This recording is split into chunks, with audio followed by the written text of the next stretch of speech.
Guys, lain na sab nga storya or welcome sa ato ang mga storya nga daghan ka makatunan. Salamat sa imong pag-click ini nga video. Wa ka nasipyat kay ato mga storya aduna kitay daghang mapupo nga mga lesson sa kinabuhi. Guys, pinasay na po ni ato ang storya karon ug para masabtan nimo yun ani ang senaryo sa maong istorya. Istorya kini sa usa ka bata nga namuhi sa kahoy. So niambak siya.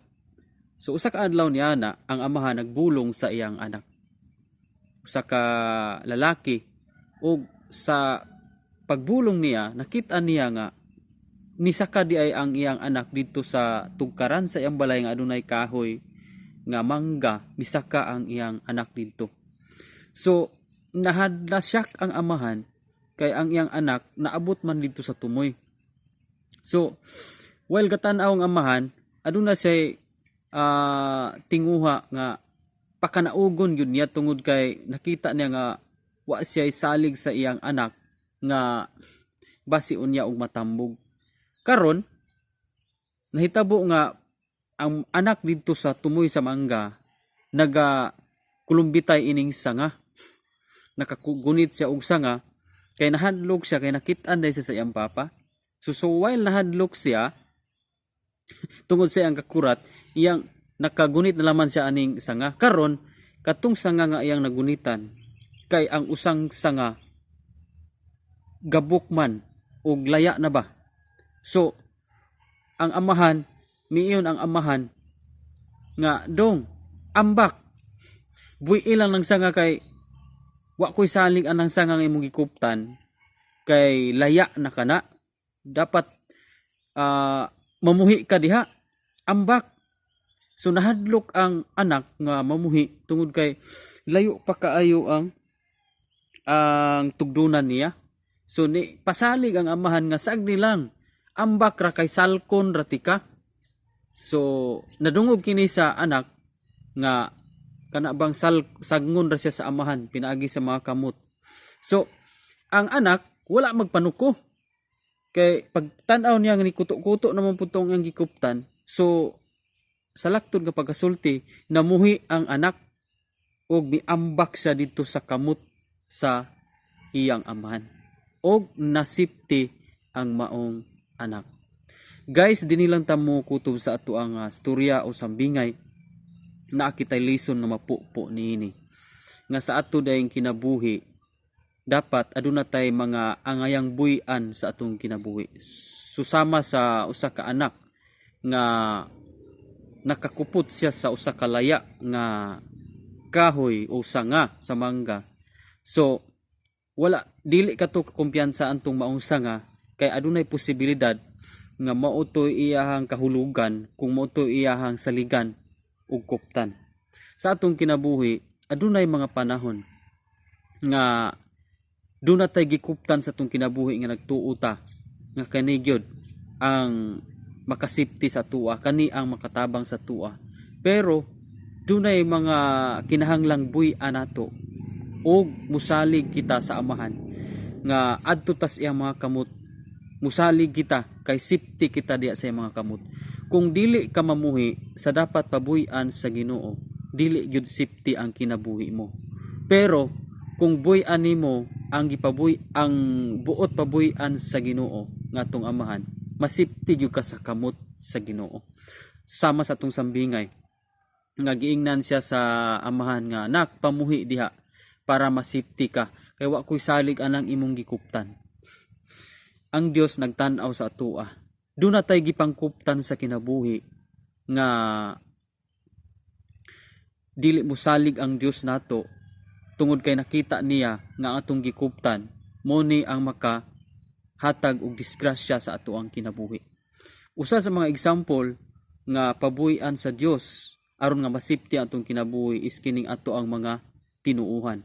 Adunay mga tinuuhan nga gikuptan natong ayo diha ta ni kupot og dugay panahon nga atong giila nga kini ang makasipti sa atong kinabuhi.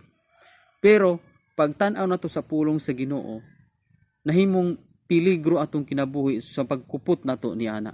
That's why kung unsa gani pabuy-an sa Ginoo, diha sa gisulti sa ang pulong buy-ig yun na igsuon.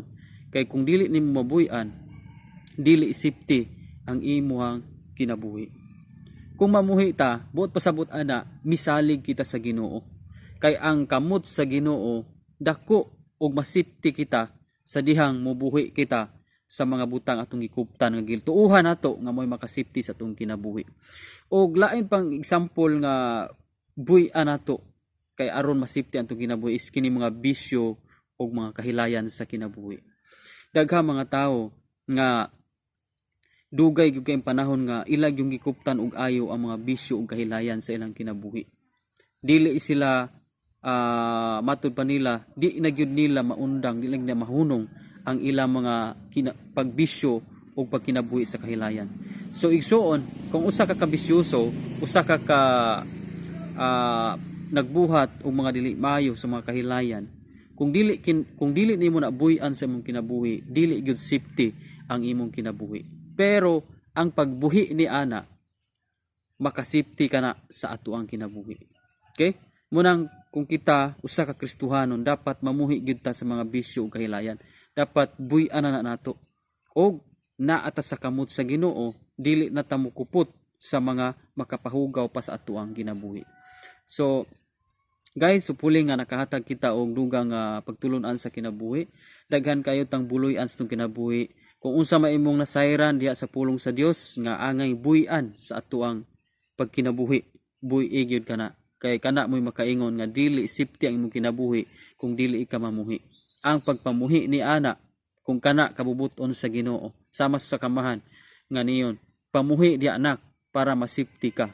So kung mamuhi di ay ta sa pabuy-an sa Ginoo, masipti ta. Pero kung dili ta mamuhi, mudisobey ta sa gisugo sa Ginoo nga pabuy-an nato na. Kung ato nang i-disobey, munay makaingon nga atong kinabuhi madelikado kini sa unahan.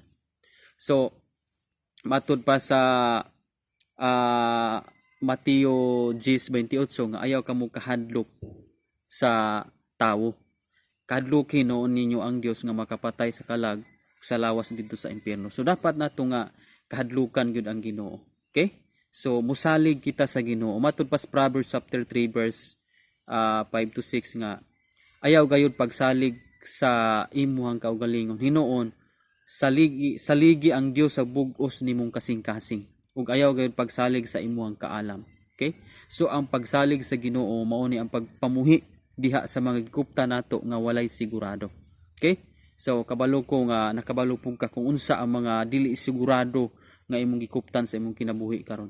Kung nakita nimo nga dili ka na makahatag nimo assurance sa imuhang kinabuhi, then buhi ka na og i-transfer ang imong pagsalig diha sa Ginoong Hesukristo. So ang atong total trust diha sa Ginoo, diha nato ibutang. Kay kung ibutang nato ang atong trust diha sa mga butang ining kalibutana, wala gyud tay assurance sa ato ang kinabuhi. But kung ang ato ang trust, ang atong pagsalig ibutang nato diha sa Ginoo, then we can assure that we have eternal life nga gihatag sa Ginoong Hesukristo sa atong kinabuhi. Okay? So safety kita diha sa kamot sa Ginoo. Matud pa sa Romans chapter 8 verse 31-32 nga kinsa may makaagaw nato gikan sa kamot sa Ginoo. So wa gyud makaagaw bisan magani ang kasakit daw, kalisdanan, katalagman o bisan unsa walay makaagaw kanato gikan diha sa kamot sa Ginoo. Buot pasabot ang kamot sa Ginoo, safety ta kung naata nagpakupot kaniya. Pero kung wa ta nagpakupot sa Ginoo, dili gyud ta sigurado sa ato ang kinabuhi sa unahan. Munang guys, dinhi lang ta kutob. Puli nga kung doon na kayo nakatunan nini nga sambingay, paki-comment lang sa atong comment section. And be sure guys nga nakasubscribe ka kay daghan pa kayo tang mga sambingay about sa ato ang pagkinabuhi nining kalibutana. So para updated ka, ayaw kalimot sa pag-subscribe. So daghan na kayo tang mga sambingay guys. Actually sa ato ang mga video, paki-scroll up lang, pili lang sa ato ang mga sambingay. Glory to God. Kita-kita na punta guys sa ato ang next nga mga sambingay. God bless.